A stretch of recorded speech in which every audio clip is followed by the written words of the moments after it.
அனைத்து மாவட்டங்களிலும் போதைப் பொருள் தடுப்பு படை உருவாக்கம் செய்யப்படும் என்று தமிழக அரசு அரசாணை வெளியிட்டிருக்கிறது. அது தொடர்பான அண்மை செய்தியை பார்த்துக் கொண்டிருக்கிறோம். விவரங்களை செய்தியாளர் நந்தினி வழங்க கேட்கலாம். நந்தினி, தமிழக அரசு என்ன அரசாணை வெளியிட்டிருக்கிறது, விவரங்கள் என்ன? வணக்கம். போதைப் பொருள் தடுப்பு படை உருவாக்கி தமிழ்நாடு அரசு அரசாணை வெளியிட்டிருக்கிறது. அனைத்து மாவட்டங்களிலும் போதைப் பொருள் தடுப்பு படை உருவாக்கி தமிழ்நாடு அரசு அரசாணை வெளியிட்டிருக்கிறது. போதைப் பொருள் தடுப்பு படைக்காக 264 கோடி ரூபாய் நிதி ஒதுக்கீடு செய்யப்பட்டிருக்கிறது.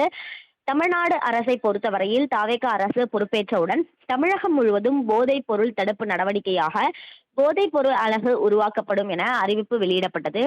அதன்படிதான் மாவட்ட வாரியாக போதைப் பொருள் தடுப்பு படை உருவாக்கி தற்போது தமிழ்நாடு அரசு உத்தரவிட்டிருக்கிறது. இந்த போதைப் பொருள் தடுப்பு படை மூலம் போதைப் பொருள் நடமாட்டத்தை கண்காணித்தல், பள்ளிகளுக்கு அருகே போதைப் பொருள் நடமாட்டத்தை கண்காணித்து அதனை தடுக்க மேற்கொள்ள வேண்டிய நடவடிக்கைகள், விழிப்புணர்வை ஏற்படுத்துவது உள்ளிட்டவை குறித்து விரிவான ஆய்வு மேற்கொள்ளப்பட்டு அதன் மீது நடவடிக்கை எடுக்கப்படும் எனவும் தெரிவிக்கப்பட்டிருக்கிறது.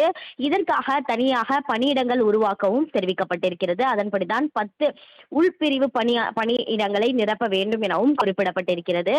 அது மட்டுமல்லாமல் பார்த்தோம் என்றால் இந்த போதைப் பொருள் தடுப்பு நடவடிக்கைகள் மூலம் எங்கெங்கு போதைப் பொருள் நடமாட்டம் இருக்கிறது என்பதை கண்காணிப்பதோடு அதனை உடனுக்குடன் அப்புறப்படுத்துவதற்காக தேவையான நடவடிக்கைகளை மேற்கொள்ளவும், போதைப் பொருள் தொடர்பான விழிப்புணர்வை ஏற்படுத்துவதும் இந்த பணிகளின் சிறப்பாக இருக்கும் எனவும் தெரிவிக்கப்பட்டிருக்கிறது.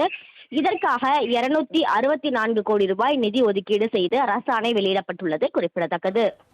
விவரங்களை வழங்கியதற்கு நன்றி நந்தினி.